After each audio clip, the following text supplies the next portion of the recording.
Welcome back to the channels. My name is Thomas Fletcher and I'm the host of the LCSW network and the Military Social Work Network. If you're new to both of my channels, please do me a favor by smashing that like button, by subscribing to the channels, and by sharing this video with your social work colleagues and friends. The purpose of both of these channels is to create a community of hope and support where social workers can come for relevant news, information, and inspiration. Well, welcome back to another episode of Ask a Military Social Worker. So I got a new question from a viewer, and the viewer wants to know, what is a good plan B if I can't get a spot in the social work internship program, or Swip? What MOS will they give me? So I want to thank this viewer for sending in this question. I did respond to her question already, but I wanted to put the question out because it's a great question. If you're not already familiar, the Army and the Air Force both have social work internship programs. These are postgraduate programs where social work MSW graduates can get supervised clinical hours in preparation to take the advanced practice licensed clinical social work exam. And the way it works is you join the Army or the Air Force as an active duty service member, and you are performing your internship in a military treatment facility. Either if you're in the Air Force's program, then it'll be at a military treatment facility where Air Force social workers are providing care, or if you're in the Army's social work internship program, you'll be performing internships at a military treatment facility staffed by social workers. And in some military treatment facilities, you may have access to both disciplines. I mean, both branches, Army and Air Force, especially if you're serving in a military treatment facility at a joint base. But plan B, in the event that you do not get one of those very competitive spots, either in the Army or in the Air Force's social work internship program, what MOS could they put you in? Well, I'm glad that I'm talking about this now, because I didn't provide this level of nuance in my response to the viewer online, my written response.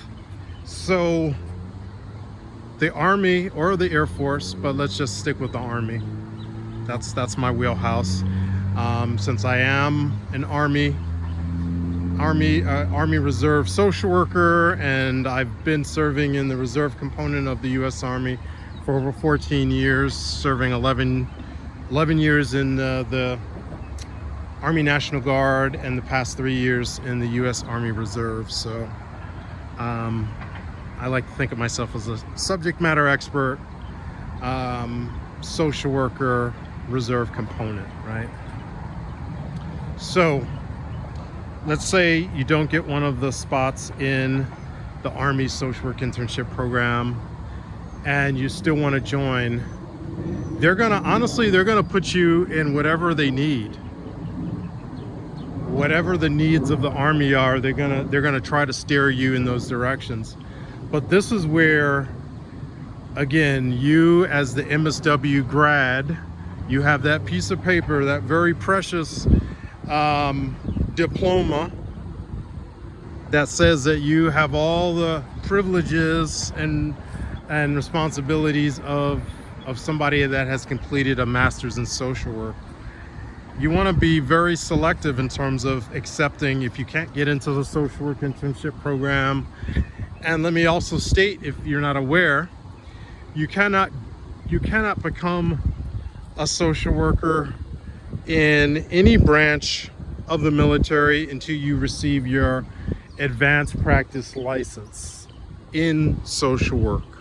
Okay, so just because you have your MSW does not mean that you're eligible to get one of the 73 Alpha positions in the Army. I don't know what the designated code is in the Air Force or the Navy, but in the Army, 73 Alpha is social work, because that's the area of concentration.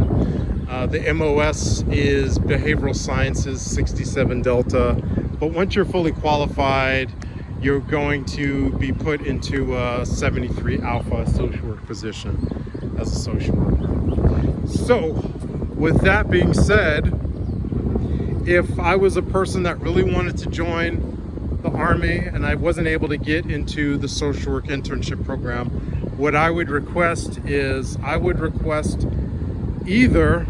two options: either an officer position in the 70 series, that would be health administration or health services, and that would be either 70 Alpha, 70 Bravo, 70 Echo, right? That's on the officer side. Now, if you did not want to do that, if you did not want to do those officer positions, and you were actually interested in actually joining as an enlisted, and there's nothing wrong with that, you know. If I had joined when I was 25 instead of 40, I might have been tempted to join the enlisted side, but I joined at 40, so it was already too late for me to join enlisted. But because I did join as direct commission, I was still under the age of 42, so I didn't need an age waiver when I joined at 40. But let's say you're on the younger side, you're under 35, and you still have this adventurous side in you that wants to experience enlisted basic training. You could request, and you still want to serve within the behavioral health field, you could request to join as a 68 X-ray behavioral health specialist or behavioral health technician. Okay, and I actually have the privilege in my current unit. I serve with a behavioral health technician who is an MSW graduate, and this past fall, last year, passed her LCSW exam. Now, I don't know if she will at some point come over to the dark side with the rest of us and serve as an officer, but she is right now. She joined when she joined. Yeah, I think she joined before she got her MSW degree, but that's another option. Okay, so you have two options. Your plan B could have two options if you don't get into the Swip, social work internship program. Plan B number one could be requesting one of those health service administrative positions, either 70 Alpha, 70 Bravo, or 70 Echo. Or you could go enlisted and request to join as a 68 X-ray behavioral health technician. Okay, so that's what that would be my, I guess that's plan B, C, D, and E, right? Because you could join as a 70 Alpha, 70 Bravo, 70 Echo, or 68 X-ray. Okay, so I'm going to stop right there. I want to thank this viewer for sending me her question. I really enjoy receiving these questions and thinking about them and answering them. All right, so I'm going to stop right there, but I want to thank you all for watching this video. For all the social workers and other licensed mental health professionals, thank you for the work that you do every day, for your clients, for your agency, and for the profession. Please continue to support each other and yourselves. Bye for now.